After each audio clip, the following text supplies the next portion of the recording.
विधानसभा निवडणुका जशा जवळ येऊ लागल्यात तसे इच्छुकांचे चित्र स्पष्ट होऊ लागले आहे। अहमदनगर जिल्ह्यातील 12 मतदारसंघात राष्ट्रवादी काँग्रेस पार्टी शरदचंद्र पवार पक्षाकडून बऱ्याच उलथापालथी सुरू आहेत। श्रीगोंदा विधानसभा मतदारसंघातून राष्ट्रवादी शरदचंद्र पवार पक्षाचा चेहरा आता समोर आला आहे। माजी आमदार राहुल जगताप यांनी 4 दिवसापूर्वी शक्ती प्रदर्शन करत पुणे येथे शरद पवारांची भेट घेतली। राहुल जगतापांचे हे शक्ती प्रदर्शन म्हणजेच आगामी विधानसभा फिक्स असा जणू मेसेजच विरोधकांना दिला। या चर्चा सुरू असतानाच राष्ट्रवादी शरद पवार पक्षाकडून सुरू असलेली शिवस्वराज्य यात्रेची सुरुवात नगर जिल्ह्यातील श्रीगोंद्यातूनच झाली। या यात्रेला हजारोंच्या संख्येने कार्यकर्ते उपस्थित होते। यावेळी जगताप नेमके काय म्हणाले पाहूयात। कोणाकडे कितीही कर्ज जरी साहेब त्या ठिकाणी असलं तर किमान सरसकट 2 लाखाची सरसकट कर्जमाफी या ठिकाणी आपल्या सरकारने करावं।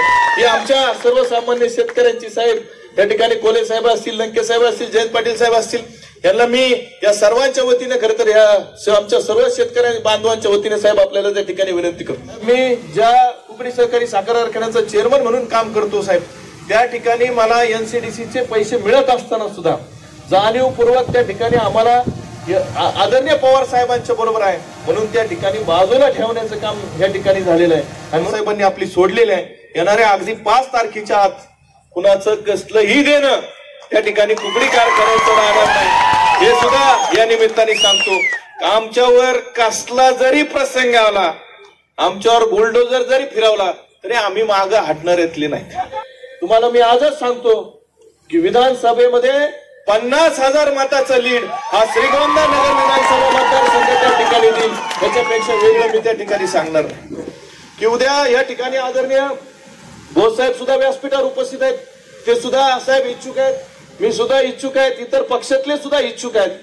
आपण आपल्या बरोबर कुणी नव्हतं ज्यावेळेस महाविकास आघाडीचे उमेदवार लंके साहेब या ठिकाणी खासदारकीच्या उमेदवारी हे आपण आदरणीय साहेबांनी दिल्याच्या नंतर त्यांच्या प्रचारासाठी वेगवेगळ्या पक्षाचे असतील किंवा आपल्या पक्षाचे असतील जी माणसं त्या ठिकाणी आपल्या अडचणीच्या काळात उभे होते, आपण त्याच लोकांचा विचार करावा ही सुद्धा मी आग्रहाची कळकळीची विनंती। उशिरा का होईना साहेब आपण या ठिकाणी पोहोचलात आणि आपलं मार्गदर्शन, आपले शुभेच्छा आणि आशीर्वाद आम्हाला देत आहेत म्हणून मी परत एकदा श्रीगोंदा नगर विधानसभा मतदारसंघाच्या वतीनं आदरणीय जयंतजी पाटील साहेब असतील, या ठिकाणी कोले साहेब असतील, लंके साहेब असतील, व्यासपीठावर आदरणीय फाळके ताते असतील आणि व्यासपीठावर उपस्थित सर्व मान्यवरांचं मी परत एकदा आपल्या सगळ्यांच्या वतीनं या ठिकाणी मनापासून सहर्ष स्वागत करतो। महाविकास आघाडीत श्रीगोंदा विधानसभा मतदारसंघातील उमेदवारीवर मागील काळात अनेकांनी दावा सांगितला आहे, पण या काळात माजी आमदार राहुल जगताप शांत बसून होते, कोणतीही राजकीय भूमिका उघडपणे घेत नव्हते,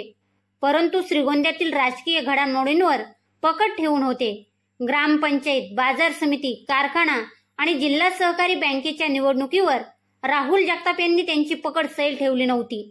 असे असले तरी राजकीय भूमिका उघड घेत नसल्याने त्यांच्याविषयी संभ्रम वाढला होता, परंतु आता शरद पवार यांच्याकडूनच येणाऱ्या विधानसभेसाठी ग्रीन सिग्नल मिळाला असून नुकत्याच पार पडलेल्या शिवस्वराज्य यात्रेदरम्यान महाविकास आघाडीचा धर्म पाळत तुमच्या मनातील आमदार राहुल दादाच असे बोलून दाखवले। नेमके काय म्हणाले पाटील पाहूयात। आणि म्हणून महाराष्ट्रात मित्रांनो परिवर्तन अटळ आहे। आपलं महाविकास आघाडीचं सरकार येणार आहे। आता महाविकास आघाडीच्या जागा वाटपाच्या चर्चा चालू आहेत। कोणी इथं येऊन काही जागा जाहीर केलेल्या असल्या तरी महाविकास आघाडीत ही जागा राष्ट्रवादी काँग्रेसलाच मिळाली पाहिजे अशी आमची भूमिका आहे। आणि ती भूमिका काय आहे तर तुम्ही सगळ्यांनी ताकदीनं आजपर्यंत काम केलेलं आहे। तुमच्या सगळ्यांचा पवार साहेबांच्या मागे थांबण्यात त्याग आहे। तुम्ही सगळ्यावर पाणी सोडून पवार साहेबांना साथ दिली, तुम्हाला साथ देण्याची जबाबदारी माझी आहे आणि तुम्ही पवार साहेबांना साथ दिली। त्यामुळे चर्चा जागा वाटप होईल, जागा वाटप होईपर्यंत नाव जाहीर करायचं नाही असं आमच्या तिन्ही पक्षात ठरले। ते आमचे नानासाहेब पटोले म्हटल्यावर ते जयंत पाटील सगळीकडे नाव जाहीर कर, आता हे टीव्हीचे कॅमेऱ्यावर विचारतातच ना की जयंत पाटील सगळीकडे, मी कुठेही नाव जाहीर करत नाही।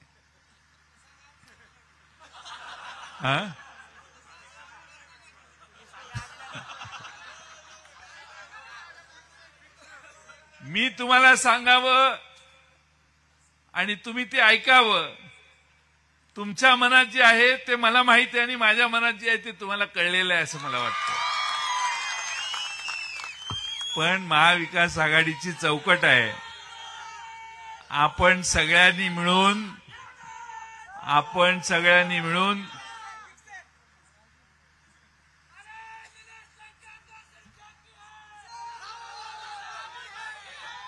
आले, ही चांगली गोष्ट आहे.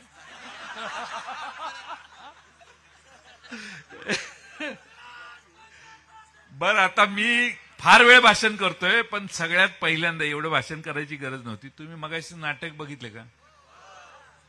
मग माझं काम झालं होतं. मला मगाशी सांगितलं असतं तर एवढं लांब भाषण केलंच नसतं. आम्हाला जे सांगायचं आहे आणि आम्ही सांगू शकत नाही ते त्या किती जण होते नाटक ऐकायला? हात वर करा बघू. अरे मग माझं काम मगाशीच झालंय. मी उगाचच वेळ घालवतोय.